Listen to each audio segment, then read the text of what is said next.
जो है, क्योंकि यह चैप्टर लाइफ लॉन्ग आपको जरूरत होगा, लाइफ लॉन्ग। सो ना, अभी कोल माने एनर्जी के दुनिया में, एनर्जी के दुनिया में, कोल के दुनिया में, कोल पेट्रोग्राफी जो है माने microscopic study of coal is the most important topic for the determination of the rank and for the determination of the paleo environment और जितने भी दूसरे भी चीज है। लेकिन मुख्यतः इसका यूज जो होता है, रैंक कैसे निकाला जाता है और पैलियो इन्वायरमेंट इससे कैसा डिपिक्ट किया जाता है, इसके लिए ही यह मोस्टली यूज की जाती है।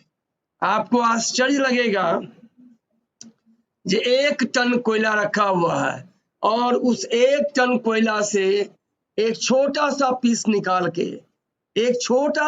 निकाल के और माइक्रोस्कोप में हम लोग बता देते हैं जो what is the rank of coal, what is the utility of this कोल।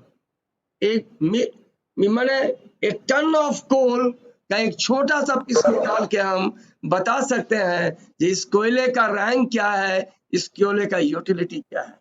तो such method is very much important because it is the fastest method in the world. It is the fastest and accurate method in the world for the determination of the rank of coal. Remember it. Gustav, why it is so important? Why coal petrography is so important? Because the coal petrography, by the coal petrography study, you are in position to determine the fastest and accurate rank determination of coal. Accurate rank determination को दुनिया में ऐसा कोई fast method नहीं है जो 1 ton कोयला में के 20 से एक कोयला का टुकड़ा निकाला और आधे घंटे में बता दे what is the rank of coal. कोई दुनिया का ऐसा नहीं है। या आधे घंटे में बता दे what was the palaeo environment of the deposition of the coal, means from the coal has formed in which environment it has formed। so ना ये सबसे फास्टेस्ट और लेटेस्ट मेथड है। मैसरल तो समझ गए आप लोग। अब मैसरल में 2 चीज बच गया है, जो यूटिलिटी ऑफ मैसरल्स के आधार पर रैंक कैसे निकाला जाता है और उसे बोलते हैं विटिनाइट रिफ्लेक्टेंस मेथड, ये बाद में बताएंगे। और मैसरल्स के आधार पर तो मैंने कहा ये है जो रैंक कैसे निकालेंगे और पैलियो एनवायरनमेंट कैसे निकालेंगे ये बाद में बताएंगे, ठीक है। अब है जो व्हाट इज द माइक्रोलिथोटाइप्स। माइक्रोलिथोटाइप्स वही नहीं जी, माइक्रोलिथोटाइप तो आप लोग जान गए हैं, जिसमें विट्रेन, क्लैरेन, ड्यूरेन, फ्यूजन, क्लैरोड्यून, ड्यूरोक्लोरेन है। अब ये माइक्रोलिथोटाइप्स क्या है?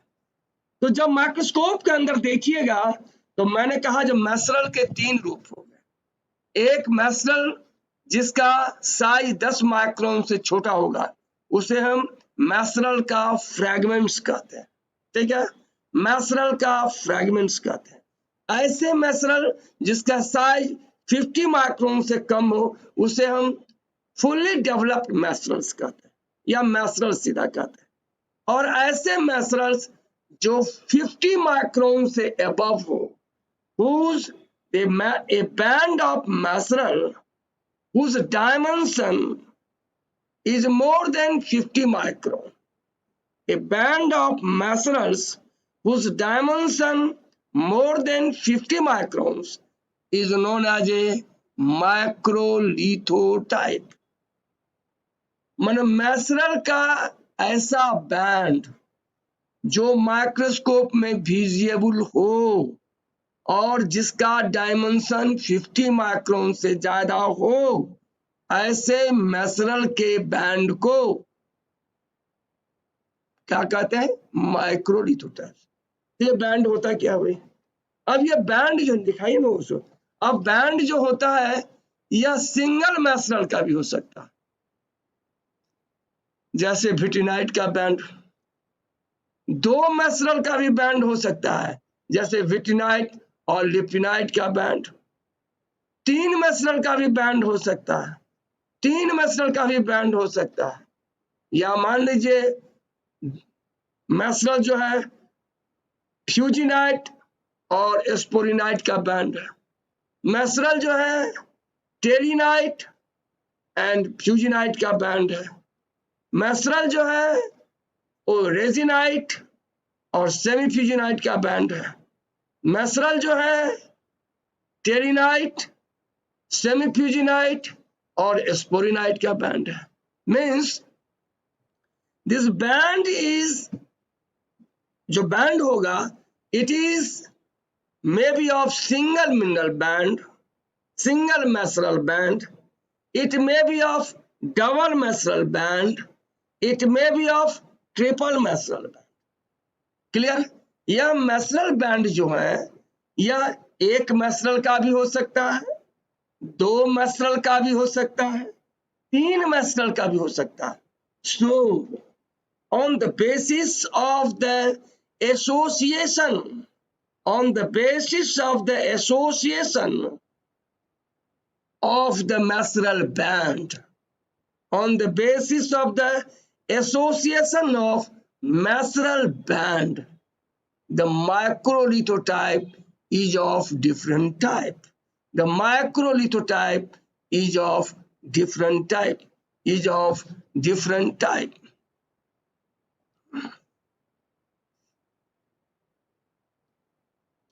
Microlithotype is of different type. ये माइक्रोलिथोटाइप क्या है? याद रखिए मैंने क्या कहा, यदि यह एक मेसनल का बैंड रहेगा इसे हम क्या बोलेंगे? मोनोमेसनल बैंड। यदि 2 मेसनल का बैंड रहेगा तो क्या बोलेंगे हम? बाइमेसनल बैंड। यदि 3 मेसनल का बैंड होगा तो हम क्या बोलेंगे? ट्राइमेसनल बैंड। ट्राइमेसनल बैंड। क्या कहा? यदि एक मेसनल का बैंड होगा तो मोनोमेसनल, 2 मेसनल का बैंड होगा तो बाइमेसनल। बाइ मतलब 2, मेसनल मतलब मेसनल, मतलब बाइ मतलब 2 मेसनल मतलब। ट्राइमेसनल बैंड मतलब 3 मेसनल का बैंड, 3 मेसनल का बैंड। लेकिन अकॉर्डिंग टू रूल ये होता है यदि मान लीजिए 1 मेसनल का भी बैंड करेंगे तो 100% प्योरिटी नेचर में कहीं नहीं मिलता है। 5% दूसरा मेसनल आ ही जाता। मान लीजिए हम कहें जो बिटनाइट का ये बैंड है, अरे भैया 100% बिटनाइट नहीं होगा, कुछ न कुछ उसमें इम्प्योरिटी जरूर होगा, तो माना जाता है जो 5% का दूसरा 5% का जो है एसेसरी मेसनल, मतलब अब उसको कहिए इम्प्योरिटीज मेसनल या कहिए दूसरा मेसनल, उसमें मिला ही रहता है। So this band, during the classification of band, 5 मेसनल accessory मेसनल को मान के ही क्लासिफिकेशन किया जाता है। होता क्या है माइक्रोस्कोप में, इसको स्टडी करने के लिए जब माइक्रोस्कोप में देखिएगा तो एक पॉइंट काउंटर होता है। ये माइक्रोस्कोप है आपका और राइट साइड में एक पॉइंट काउंटर होता है। पॉइंट मतलब पॉइंट को, काउंटर मतलब काउंटिंग करना, पॉइंट को काउंटिंग करना, वैसे को तो पॉइंट काउंटर। तो जब देखिएगा इसको आईपीस से लगा के, तो इसका जो ऑब्जेक्टिव होता है जहां पर आईपीस, ये देखिएगा जहां पर स्लाइड को, इसमें तो ये होता है ना, पहले उसको रखते हैं, इंसिडेंट होता है, रिफ्लेक्ट करता है, ठीक है। तो दोनों आंख से जो देखिएगा तो लगेगा एक तो नेट आकार का होता है, एक ग्रेटिट्यूड बना होता है, ऐसे ऐसे ऐसे ऐसे ऐसे ऐसे नेट बना रहता है। और जो माइक्रोस्कोप को ऐसे दबाइएगा तो एक नेट घसकता है लेफ्ट टू राइट, फिर दूसरे बार दबाइएगा तो फिर लेफ्ट टू राइट, माने लेफ्ट टू राइट एक पॉइंट घसका, फिर दूसरे पॉइंट घसकेगा, फिर तीसरे पॉइंट घसकेगा, फिर चौथे पॉइंट घसकेगा। इसी तरह से लेफ्ट टू राइट के फिर टॉप टू बटन भी करते हैं, टॉप से लेके बटन। टॉप पर देखिए एक मारिएगा घसकेगा नीचे, दूसरा मारिएगा फिर घसकेगा, मतलब एक पॉइंट जो है वो 5% को रेफर करता है, समझे ना। माने तो ये 20 पॉइंट ग्रेटिट्यूड होता है, मिनिमम 20 पॉइंट ग्रेटिट्यूड को हम एनालिसिस करते हैं इसमें। ये जब तक देखिएगा नहीं माइक्रोस्कोप में समझिएगा नहीं, यही समझ लीजिए कि इस माइक्रोस्कोप के द्वारा left to right and top to bottom points को हम स्टडी करते हैं। माइक्रोस्कोप को जो बटन दबाते हैं उस पॉइंट पर जाके रुकता है और उस पॉइंट पर जो मैसरल्स होते हैं या मैसरल का बैंड होते हैं उसको हम नोट करते हैं। क्लियर है? तो ये बैंड को मैंने क्या कहा कि एक मैसरल का बैंड रहेगा तो मोनोमेसरल, दो मैसरल का बैंड रहेगा तो बाइमेसरल, तीन मैसरल का बैंड रहेगा तो ट्राइमेसरल। अब देखिए, अब ये सामने स्क्रीन पर देखते रहिए, मोनोमेसरल बैंड। मोनोमेसरल में क्या होगा भाई? फिटिनाइट का अलग बैंड होगा, इनाटिनाइट का अलग बैंड होगा, लिप्टिनाइट का अलग बैंड होगा। जैसे देखिए दिया हुआ मोनोमेसरल में दिया है कॉलिनाइट, CO मतलब होता है कॉलिनाइट, कॉलिनाइट मोर देन 95% या टेलिनाइट मोर देन 95% या विट्रोडेट्रिनाइट मोर देन 95% या सीधा भी बोल सकते हैं विटिनाइट मोर देन 95%। अलग अलग भी बोल सकते हैं, ऐसे भी बोल सकते हैं विटिनाइट मोर देन 95% या ऐसे भी बोल सकते हैं telinite more than 95%, collinite is more than 95%, vitrodetrinite is more than 95%। तीनों तो विटिनाइट ही है ना, इसमें तो कोई शक नहीं है आपको। तो यदि कोई बैंड में लगभग 95% एक ही मैसरल हो, चाहे वो कॉलिनाइट हो, चाहे टेलिनाइट हो, चाहे विट्रोडेट्रिनाइट हो, सीधा के विटिनाइट का ही बैंड हो, तो ना ऐसे बैंड को यदि विटिनाइट मैसरल बियरिंग बैंड हो तो उसे बोलेंगे विट्राइट। क्या बोलेंगे? विट्राइट। क्लियर है?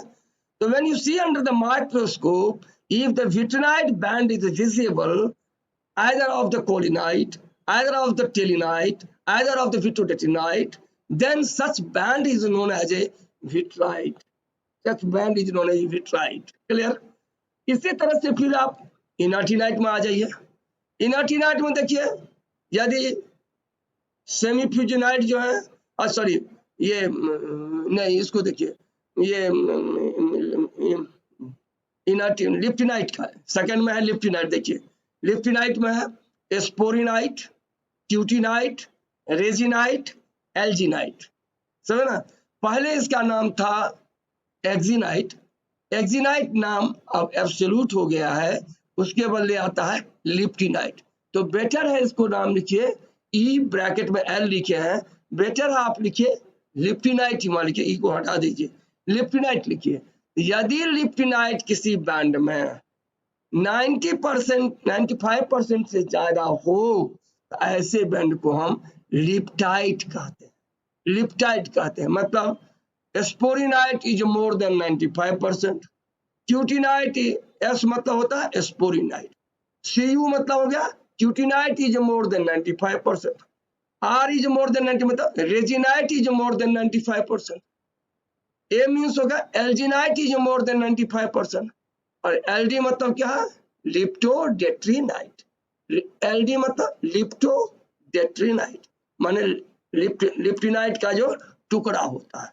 चलो इधर हम इसको एक ही लाइन में कहते हैं जो लिप्टिनाइट इज मोर देन 95%। तो ऐसे मोनोमेसरल को हम बोलते हैं लिप्टाइट। इसी तरह से यदि इनाटिनाइट का मैसरल बैंड रहे, इनाटिनाइट का मैसरल बैंड मान लीजिए सेमीफ्यूजनाइट SF दिया हुआ है, semifusinite is more than 95%, fusinite is more than 95%, sclerotinite is more, SC मतलब sclerotinite, sclerotinite is more than 95%,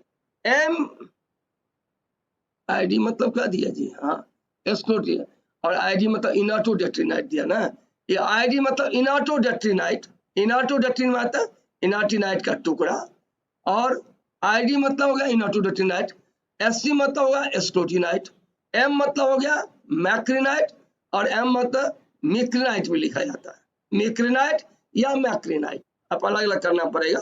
ठीक है, ये यदि 95% से अबव हो तो सीधा ऐसे भी बोल सकता है इनाटिनाइट, I मतलब हो गया इनाटिनाइट, I इज मोर देन 95%। तो यदि किसी बैंड को हम माइक्रोस्कोप में देखते हैं उसमें इनाटिनाइट का ही बैंड होता है और वो लगभग उस बैंड में 95% एंड अबव रहता है। कुछ ही दूसरा मैसेज होता है तो उसे हम बोलते हैं इनर टाइट। क्या बोलते हैं? Inner tight. तो मोनोमेसरल 3 तरह के हो गए, विट्राइट, लिप्टाइट और इनर्टिनाइट। रिमेंबर, ये जो इस क्लास को नहीं करेगा ऐसा मिस करेगा जो फिर पहुंचना मुश्किल हो जाएगा, क्योंकि यह चैप्टर इतना इंपॉर्टेंट है। कल भी मैंने बताया, परसों भी मैंने बताया, क्योंकि इसको पढ़ाने में 3-4 दिन समय लगता ही। अभी 3 दिन तो हुआ, तीसरा दिन है, अभी 2 दिन और लगेगा मिनिमम इस चैप्टर को पढ़ाने में, क्योंकि ये चैप्टर सबसे लॉन्ग है और सबसे यूजफुल है। कोयला या पेट्रोलियम पढ़ने के लिए इससे इंपॉर्टेंट चैप्टर कुछ नहीं है। सीबीएम पढ़ने के लिए भी इसको पढ़ना है, रैंक के लिए भी इसी को पढ़ना है, पैलियो एनवायरनमेंट के लिए भी इसी को पढ़ना है, या कोई और चीज के लिए इसी को पढ़ना है। ये इतना इंपॉर्टेंट चैप्टर है, ठीक है।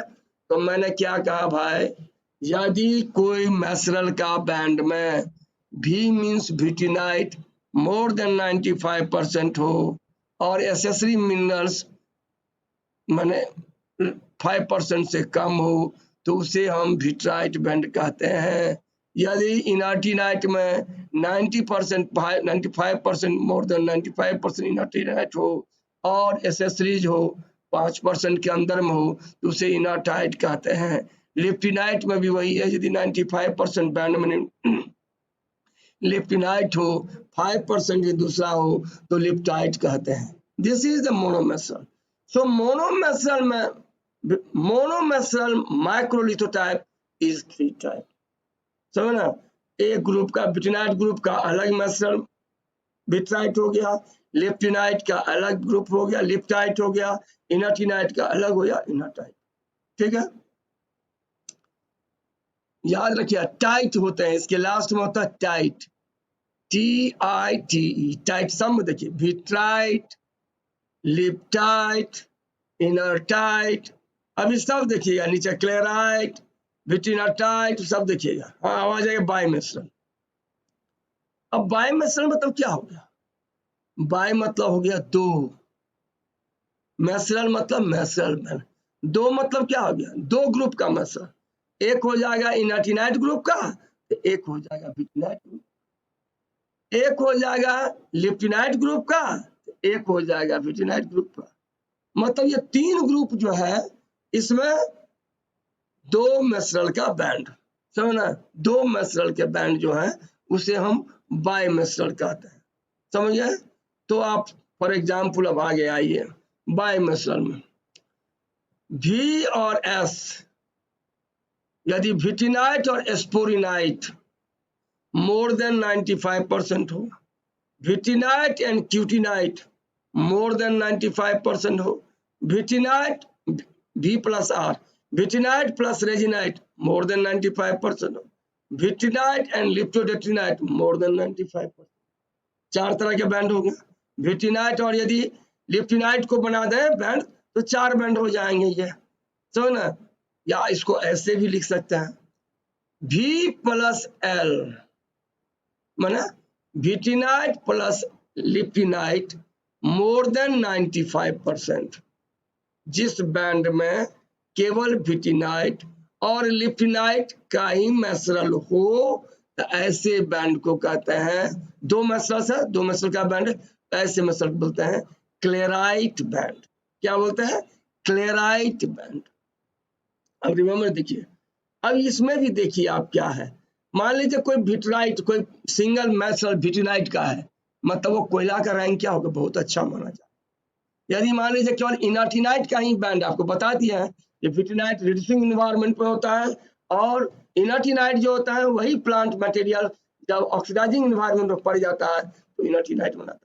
तो ऑक्सीडाइजिंग एनवायरनमेंट में उतना बढ़िया कोयला नहीं बन पाता है, समझना। तो यही कह रहा है, यदि इनर्टिनाइट का बैंड डोमिनेट होगा तो आप तुरंत समझ लीजिए भैया ये जो कोयला बना है ये अच्छा कोयला नहीं है, और यह इन्वायरमेंट क्या हो जाएगा? सीधा सीधी ऑक्सीडाइजिंग एनवायरनमेंट। यदि मान लीजिए विटिनाइट ज्यादा है तो क्या होगा? अच्छा कोयला होगा, इन्वायरमेंट क्या होगा? सीधा सीधी रिड्यूसिंग, डीप सीटेड रिड्यूसिंग, मतलब बहुत डीप सीटेड में कोयला बना है और रिड्यूसिंग एनवायरनमेंट बना है। तो इस मैसरल को या मेसरल को बैंड को देखकर आप डायरेक्ट कह सकते हैं जो what is the grade, what is the rank of coal, what is the utility of coal, what was the palaeo environment of the deposition of coal. तो ये such a study, such mesoral study, such microlithotype study is very much important. चलिए आप बायोमेसरल पाए. तो बायोमेसरल में मैंने पहले कहा क्या, जो विटिनाइट और लिप्टिनाइट का बैंड यदि 95% से ज्यादा हो किसी कोयले के सैंपल में तो उसे हम बोलते हैं क्लेराइट बैंड. तो यहाँ पर देखते हैं भी क्या है, भी ज्यादा है और एक्जिनाइट लिप्टिनाइट ज्यादा है तो यह अच्छा कोयला माना जाएगा. लेकिन वहीं पर विटिनाइट प्लस इनाटिनाइट होगा, इनाटिनाइट होगा तो इनाटिनाइट उतना अच्छा नहीं माना जाता. या नीचे में देखते हैं इनाटिनाइट प्लस लिप्टिनाइट होगा तो यदि वो भी अच्छा नहीं माना जाए. तो यहाँ तीन तो है, vitrinite plus inertinite band, vitrinite plus liptinite band, vitrinite plus exinite band, liptinite band, तीन बैंड है. यदि आपको कोई पूछ देगा सबसे बढ़िया बैंड कौन होगा तो आप क्या दीजिएगा, सबसे बढ़िया बैंड जो होता है कोयला में क्या होता है, विटिनाइट और लेप्टिनाइट बैंड होता है. और सबसे खराब बैंड क्या होता है कोयले का, इनाटिनाइट और लिप्टिनाइट, इनाटिनाइट और लिप्टिनाइट. यदि इनाटिनाइट और लिप्टिनाइट का बैंड होगा तो ऐसे बैंड को बोलते हैं ड्यूराइट. क्या बोलते हैं, ड्यूराइट. और विटिनाइट प्लस इनाटिनाइट का बैंड होगा इसको बोलते हैं विट्रिनरटाइट, VITRINERIT,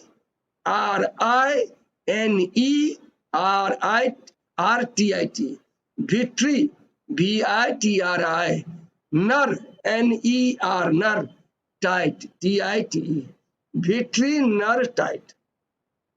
फिर देखिए आप बायोमेसरल का तीन बैंड लगभग माइक्रोस्कोप में देखने को मिलता है. यह विटिनाइट और लिप्टिनाइट का बैंड, जैसे vitrinite plus sporinite, vitrinite plus cutinite, V plus CU है ना, विटिनाइट प्लस रेजिनाइट, विटिनाइट प्लस लिप्टोडेटिनाइट. या डायरेक्ट बोल सकते हैं विटिनाइट और लेप्टिनाइट का बैंड. ये बैंड यदि रहता है मोर देन 95%, इस बैंड का नाम है क्लेराइट, CLARIT, क्लेराइट बैंड. यदि विटिनाइट प्लस इनाटिनाइट का बैंड हो, जैसे V plus M, V plus M, V plus M मतलब क्या हो गया, विटिनाइट प्लस मिक्लिनाइट. V प्लस SF मतलब क्या हो गया, विटिनाइट प्लस सेमीफ्यूजिनाइट. V प्लस F मतलब क्या हो गया, विटिनाइट प्लस फ्यूजिनाइट. V प्लस SC मतलब क्या, विटिनाइट प्लस स्क्लेरोटिनाइट. V प्लस LD क्या होता है, विटिनाइट, अच्छा सॉरी, विटिनाइट प्लस लिप्टोडेटिनाइट में डेटिनाइट का टुकड़ा. और ऐसे भी हम कर सकते हैं vitrinite plus I, V plus I, vitrinite plus inertinite more than 95%, इसको बोलते हैं विट्रिनरटाइट. फिर तीसरा है हमारा बैंड है विटिनाइट और लिप्टिनाइट का बैंड, विटिनाइट और लिप्टिनाइट का बैंड जैसे दिया हुआ देखिए, विटिनाइट कहते हैं इनाटिनाइट प्लस लिप्टिनाइट का बैंड, इनाटिनाइट प्लस लिप्टिनाइट का बैंड जैसे I plus F, inertinite plus sporinite more than 95%, I plus CU, inertinite plus cutinite more than 95%, I plus R, inertinite plus resinite more than 95%, I plus LD, inertinite plus liptodetrinite, liptodetrinite. समझ गए. और इसको हम short में भी लिखा है, यहाँ पर देख लीजिए, मिनरल ग्रुप उनका इनाटिनाइट plus लिप्टिनाइट more than 95% is known as a diorite, diorite.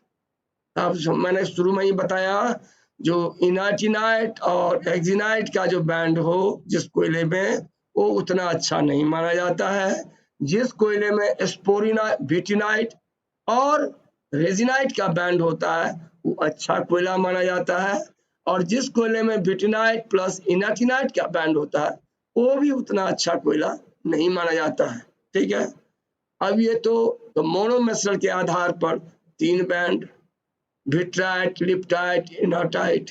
बायोमेसरल के आधार पर तीन बैंड, क्लेराइट, विटिनाटाइट और ड्यूराइट, और 3 मेस्नल के बैंड पर भी 3 मेस्नल के बैंड भी होते हैं, 3 मेस्नल के बैंड भी होते हैं। इसे बोलते हैं ट्राइमेसराइट बैंड, ट्राइमेसराइट बैंड। सबसे नीचे में देखिए ट्राइमेसरल बैंड। अब तो ये ट्राइमेसरल है, तीनों ले सकते हैं, इसमें तीनों ले सकते हैं। क्या भाई, V प्लस I प्लस ई को लिप्टिनाइट कहते हैं, एक्जिनाइट भी बोलते हैं या लिप्टिनाइट भी बोलते हैं। तो विटिनाइट, नीचे में देखिए विटिनाइट प्लस इनाटिनाइट प्लस लिप्टिनाइट या एक्जिनाइट का band more than 5%, more than 5%, माने ये हो गया मोर देन 5% नहीं होना चाहिए, मोर देन 95% होना चाहिए।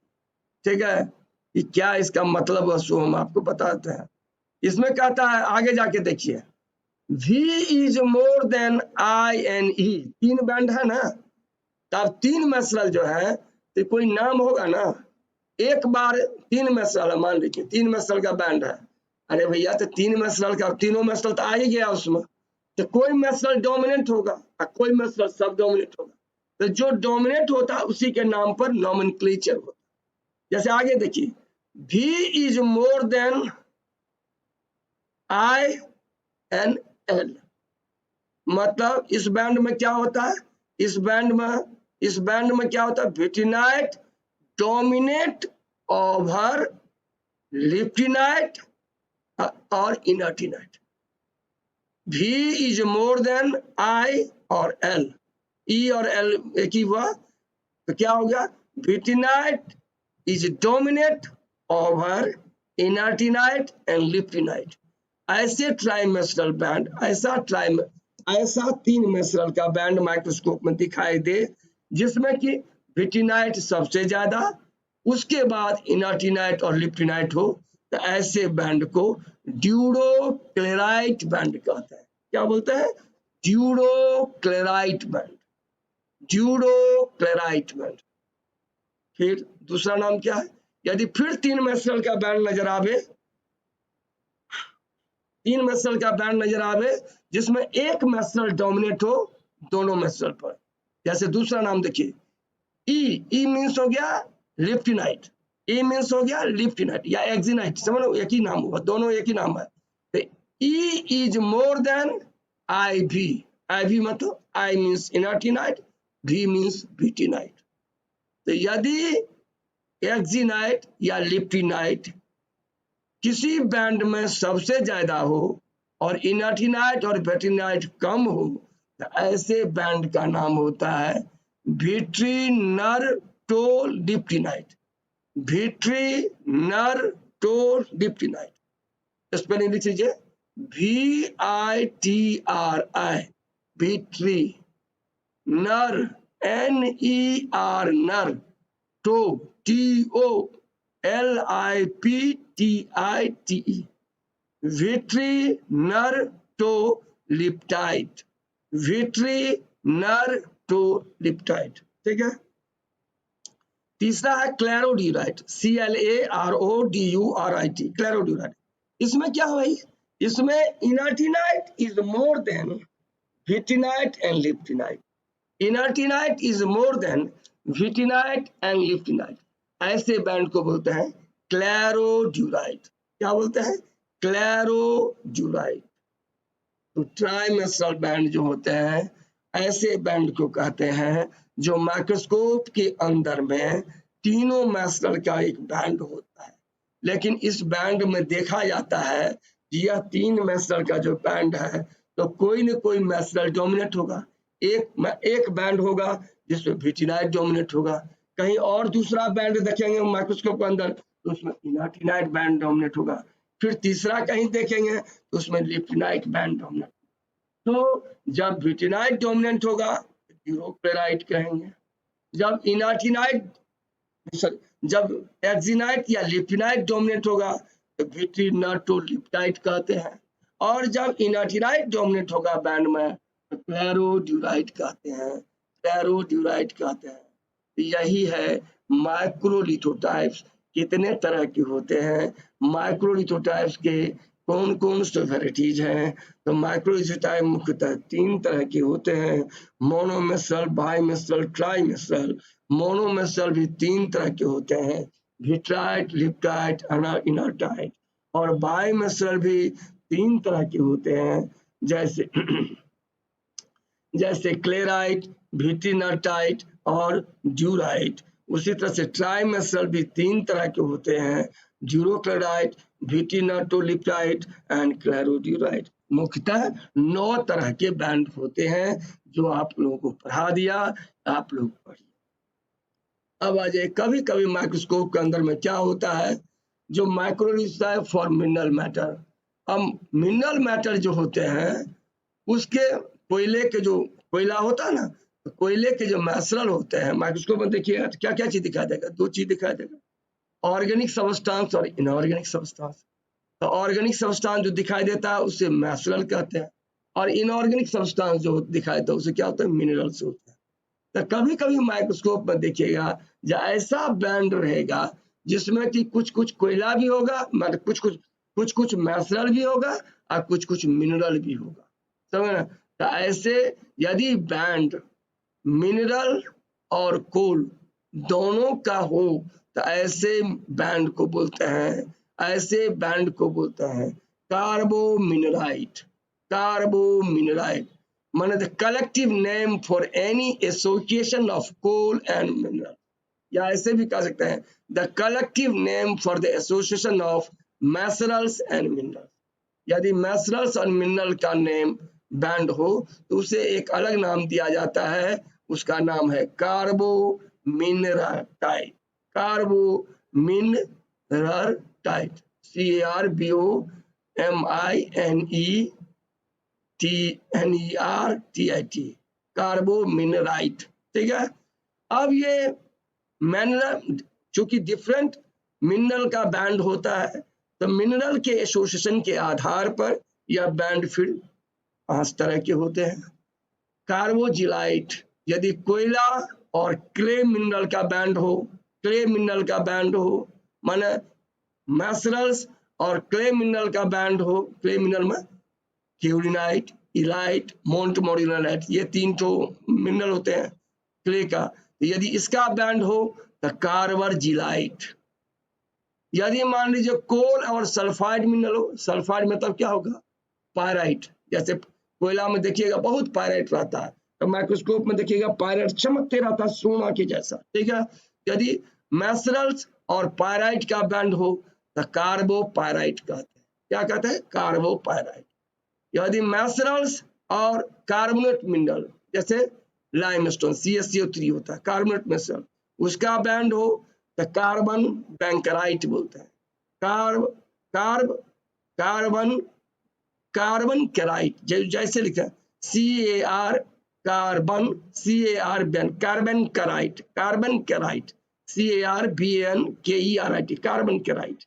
यदि कोयले के मैसरल्स और बहुत प्रकार के मिनरल्स हो, ऊपर में तीनों मिनरल, माने थोड़ा पायरेट भी हो, थोड़ा क्ले भी हो, थोड़ा कार्बोनेट हो, तो उसको बोलते हैं हम लोग, उसको बोलते हैं कार्बोसिलिसाइट,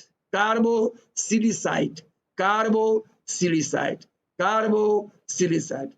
और या इसको हटा दिए, कार्बोसिलिसाइट से बढ़िया आगे है, चीज दोनों एक ही है, 3 ही तरह के लिखिए, कार्बोजिलाइट, कार्बोपायराइट, कार्बैंकराइट, और लास्ट में लिखिए कार्बोपॉलीमिनराइट, कार्बोपॉलीमिनराइट। कार्बोसिलाइट को हटा दीजिए, कार्बोपॉलीमिनराइट मतलब मैसरल्स और अनेक प्रकार के मिनरल्स का बैंड हो, इसे हम कार्बोपॉलीमिनराइट कहते हैं। इस तरह से ये बैंड कितने तरह के होते हैं, माइक्रोलिथोटाइप बैंड क्या है, माइक्रोलिथोटाइप बैंड कितने तरह के होते हैं, और इसका क्या इंपॉर्टेंस है। इसका इंपॉर्टेंस रैंकिंग ऑफ कोल में है, समझना। ये जो मैंने बताया अभी कार्बोमिनराइट, इसका कोई इंपॉर्टेंस नहीं है, कोई खास इंपॉर्टेंस नहीं है, थोड़ा इंपॉर्टेंस है। क्या इंपॉर्टेंस है तो ये बताएंगे बाद में, जब रैंकिंग करने लगेंगे तो रैंक और वैल्यू एनवायरनमेंट बताएंगे। तो ये करेंगे। ठीक है, ये चैप्टर खत्म, लेकिन इस चैप्टर का बहुत इंपॉर्टेंट पार्ट बचा हुआ है जो कि अलग से 1-2 क्लास लगेगा, जो इस मैसरल्स और माइक्रोटाइप का इम्पोर्टेंस क्या है। क्या इम्पोर्टेंस है? तो इम्पोर्टेंस है रैंक निकालने के लिए, इम्पोर्टेंस है वैल्यू इन्वायरमेंट जानने के लिए, और इम्पोर्टेंस है इससे ओरिजिन का कैसे